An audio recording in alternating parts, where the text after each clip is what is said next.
श्री स्वामी समर्थ स्वामी महाराज तुमच्या सर्व चांगल्या इच्छा पूर्ण करो ही स्वामींच्या चरणी प्रार्थना करते आणि आजच्या व्हिडिओला सुरुवात करते।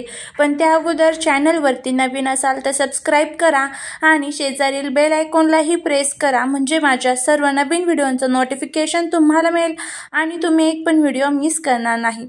आज आहे श्रावण महिन्यामधील दुसरा श्रावण सोमवार आणि तुम्हाला सर्वांना श्रावण सोमवारच्या खूप खूप शुभेच्छा। श्रावण हा पवित्र महिना मानला जातो। मराठी महिन्यातील हा 5वा महिना आहे।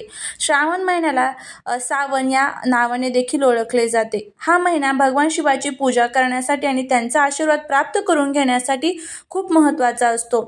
दुसरा श्रावण सोमवार आज असल्यामुळे या दिवशी लक्ष्मी नारायण योग आणि शशयोग या राजयोगांचा संयोग जुळून आला आहे। महादेवाची पूजा करून जलाभिषेक आणि रुद्राभिषेक या दिवशी केला जातो। तसेच दुसऱ्या श्रावणी सोमवारी शिवामोठ म्हणून आपल्याकडे तीळ वाहण्याची परंपरा आहे। त्यामुळे आपल्याला या दिवशी म्हणजेच आज तुम्ही जर दिवसभरामध्ये किंवा संध्याकाळी जमेल त्यावेळेमध्ये तुम्ही शिवलिंगावरती शिवामोठी तिळाची व्हायची आहे। त्यानंतर आज आपल्याला आपल्या घरामध्ये काही उपाय करायचे आहे। बघा, ज्यावेळेस ह्या ज्या पवित्र तिथी असतात या तिथींना आपल्याला असं जाणवतं की ज्यावेळेस या पवित्र तिथी जवळ येतात त्यावेळेस घरामध्ये कटकट, भांडण, वादविवाद हे खूप मोठ्या प्रमाणामध्ये वाढत असतात। कारण नकारात्मकता त्यावेळेस खूप मोठ्या प्रमाणामध्ये जागृत होत असते आणि पृथ्वी तलावरती या श्रावणी सोमवारच्या दिवशी जे शिवतत्व असतात तर ते 1000 पटीने जास्त असतात।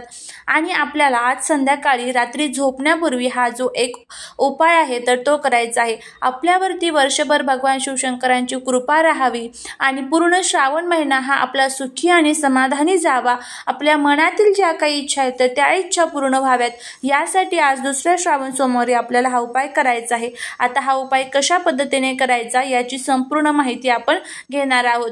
ज्या या नकारात्मक शक्ती आपल्याला त्रास देत असतात त्यामुळे काय होतं, घरात कटकट आणि भांडणं होत असतात, तर या नकारात्मक शक्ती कशा नष्ट होतात, तर आपण घरामध्ये जे सेवा करतो, उपाय करतो त्यामुळे ह्या नकारात्मक शक्ती नष्ट होत असतात। त्यामुळे नेहमी ज्यावेळेस या तिथी जवळ येत असतात घरामध्ये थोडीशी शांतता बाळगण्याची गरज असते आणि त्याचबरोबर या दिवशी आपल्याकडनं कोणाचाही अपमान होणार नाही याचीही आपल्याला काळजी घ्यायची असते। आज दिवसभरामध्ये जमेल त्यावेळेस आपल्या देवघरामध्ये जे शिवलिंग असतं तर त्यावरती तुम्ही अभिषेक करायचा आहे। अभिषेक हा रुद्राभिषेक जर जमला तर आवर्जून करा, नाही तर मग नमः शिवाय, ओम नमः शिवाय फक्त 108 वेळेस म्हणून पाणी तुम्ही शिवलिंगावरती अर्पण करू शकता।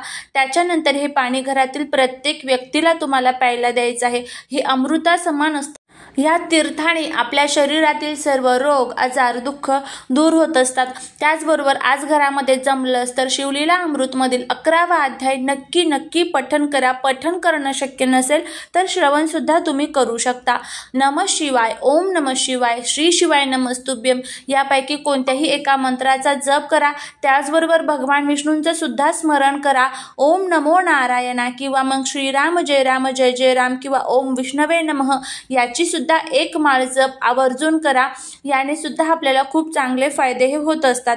त्याच्यानंतर आज संध्याकाळी तुम्हाला काय करायचं आहे, आपलं संपूर्ण घर हे स्वच्छ करून घ्यायचं आहे। स्वच्छ म्हणजे झाडून वगैरे घ्यायचं आणि त्याच्यानंतर तुम्हाला हा उपाय संध्याकाळी 6 नंतर तुम्ही करू शकता। ज्यावेळेस आपण देवघरामध्ये आपली रोजची दिवाबत्ती करतो बघा, तर त्या कालावधीमध्ये केला तरीही चालेल। त्यावेळेस आपल्या घरामध्ये माता लक्ष्मी येत असते आणि तो काळ आपला अगदी पवित्र असतो। त्यावेळेस आपल्या मनामध्ये, आपल्या घरामध्ये कोणताही वाईट विचार, वाईट भावना नसतात, तर त्यावेळेस आपण हा उपाय करायचा आहे।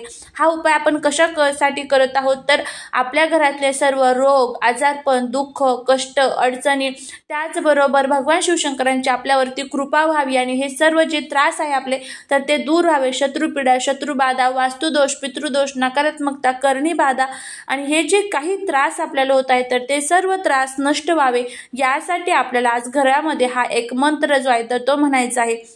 मंत्र आपण का म्हणत असतो, तर मंत्रामध्ये ज्या शक्ती असतात, जी सकारात्मकता मंत्रामध्ये असते, त्यामुळे आपली एकतर वाचा सुद्धा सुधारते आणि त्याचबरोबर आपल्या घरातील नकारात्मकता सुद्धा नष्ट होत असते।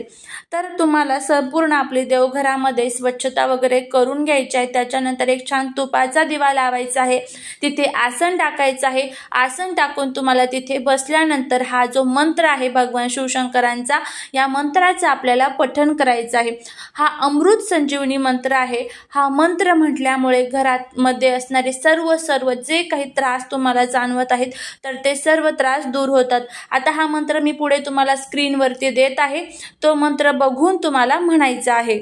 मंत्र अशा पद्धतीने आहे बघा, ओम तस्य वितुर्वरेण्यं त्र्यंबकं यजामहे सुगंधिं पुष्टिवर्धनम् भर्गो देवस्य धीमहि उर्वारुकमिव बंधनान् धियो यो न प्रचोदयात् मृत्युर्मुक्षयमामृतात्। हा मंत्र तुम्हाला म्हणायचा आहे आणि त्यानंतर तुम्हाला भगवान शिवशंकरांना प्रार्थना करायची आहे।